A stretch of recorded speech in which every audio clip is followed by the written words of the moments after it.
Počátky rytířství. Řád zrozený z chaosu. Když v noci uslyšíš koně, nevíš, kdo přijíždí. Možná soused, možná pánovi lidé. Možná ozbrojená družina, která má spor s někým, koho jsi nikdy neviděl, ale rozhodla se vést ho přes tvoje pole.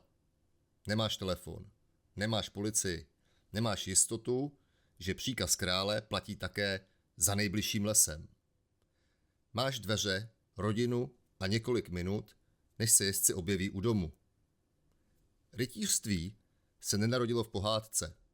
Rodilo se ve světě, kde byla ozbrojená síla nezbytná a současně nebezpečná. Pozdější rytířští autoři si o jeho počátku vyprávěli krásnější příběh.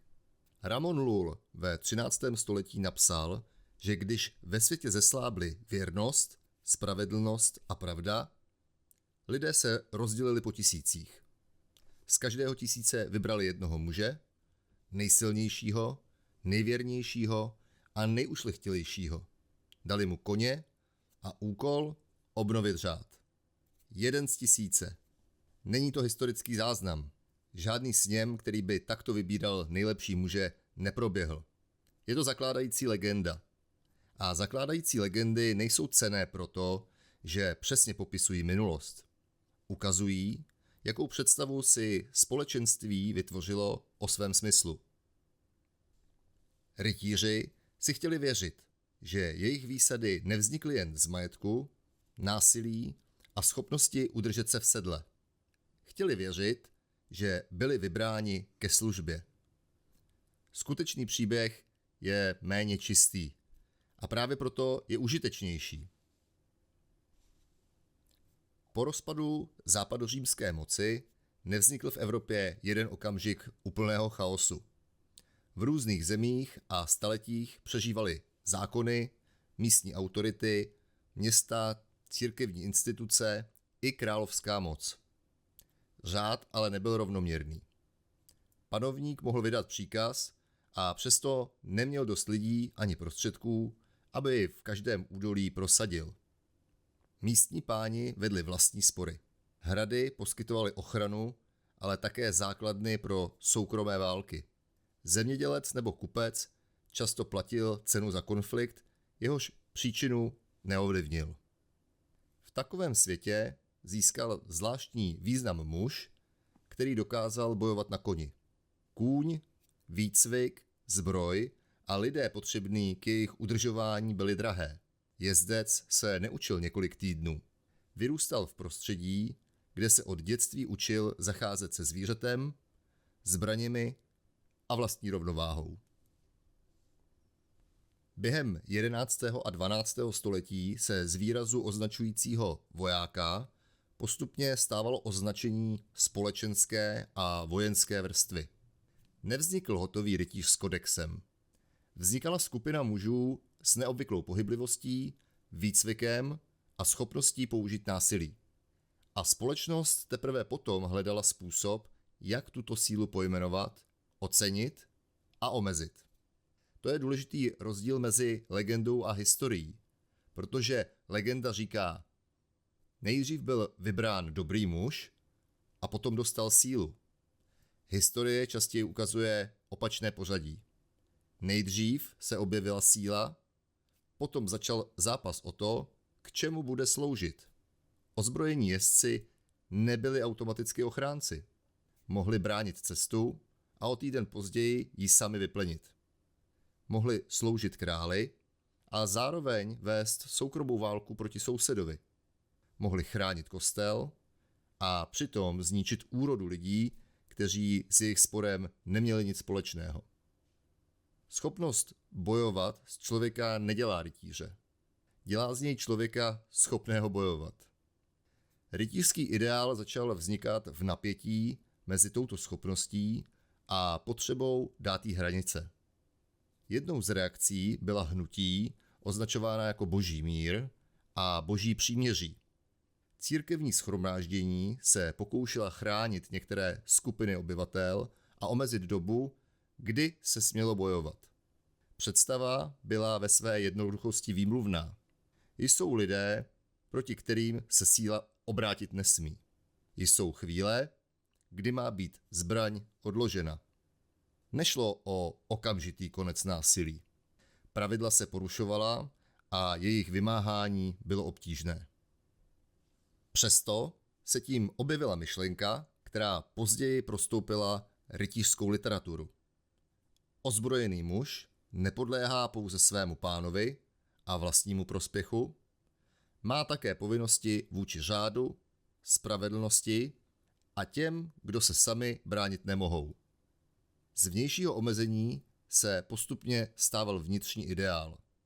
To je pomalá změna, kterou romantický příběh často překročí. Zákaz říká, tohle nesmíš udělat, protože přijde trest. Kodex říká, tohle neudělám, protože by se tím změnilo, kým jsem. Mezi těmito dvěma větami leží velká část dějin rytířství. Obřady pasování získávaly symboliku. Zbraně přestávaly být jen nástroji a začaly připomínat povinnosti. Literatura vytvářela obraz muže, který má být odvážný, věrný, střídmý a připravený sloužit.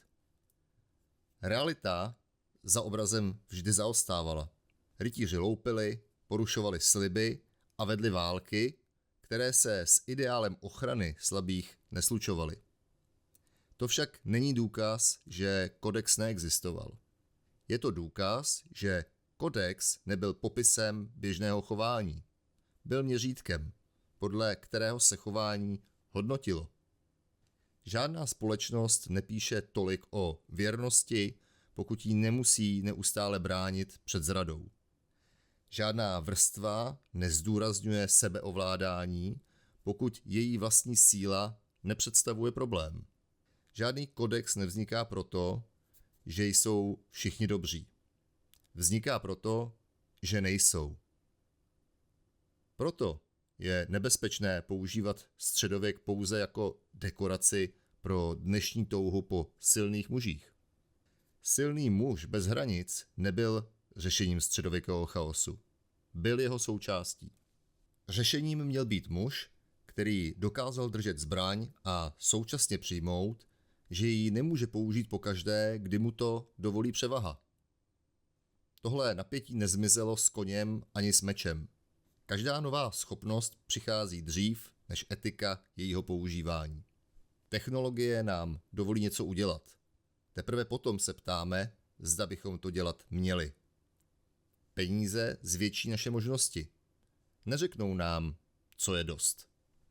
Fyzická síla zvýší naši schopnost prosadit se. Nenaučí nás, kdy ustoupit.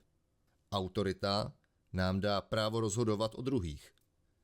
Nevytvoří v nás ale spravedlnost. Informace nám umožní vidět slabiny lidí. Nedají nám ale důvod je nezneužít. Síla je vždy rychlejší než kodex. Proto musí být kodex vědomě stavěn. Nejprve si člověk musí přiznat, jakou sílu skutečně drží. Možná není nápadná. Jsi vedoucí a rozhoduješ, kdo dostane příležitost a kdo ponese vinu. Jsi otec a tón tvého hlasu dokáže na dlouhou dobu změnit atmosféru celého domu. Máš více zkušeností než člověk před tebou a můžeš ho buď učit nebo ponižovat. Máš peníze, tělesnou převahu, informace nebo společenské postavení. Síla začíná tam, kde tvoje rozhodnutí vytváří důsledky pro někoho dalšího. Druhá otázka zní: komu má tato síla sloužit? Ne, co ti má přinést. Koho má chránit? Co má vybudovat? Jakému chaosu má zabránit? A třetí, jaké omezení přijmeš dobrovolně dřív, než tě k němu donutí tvé selhání. Rytířský kodex nebyl jen sbírkou příkazů zvenčí. Měl z muže udělat někoho, kdo si dokáže odepřít jednání, které je možné, ale nesprávné. To je jedna z nejtěžších podob svobody. Ne svoboda dělat všechno, co dokážeš. Svoboda nebýt otrokem vlastní převahy. Pozdější legenda o jednom z 1000 tedy nebyla pravdivá jako kronika. Byla pravdivá jako požadavek. Říkala ozbrojenému muži: tvoje schopnosti tě nečiní lepším než ostatní. Činí tě odpovědnějším. Kůň nebyl pouze výsadou. Byl závazkem dojet tam, kam se pěší člověk nedostane včas. Zbroj nebyla pouze ochranou. Byla připomínkou, že můžeš vstoupit mezi ránu a člověka bez ní. Titul nebyl pouze odměnou. Měl být veřejným slibem, že svou výhodu nepoužiješ jen pro sebe. Dnes večer si udělej hodinu tiché stráže. Bez telefonu, bez hudby, bez potřeby něco zveřejnit. Vezmi papír a odpověz na 2 otázky.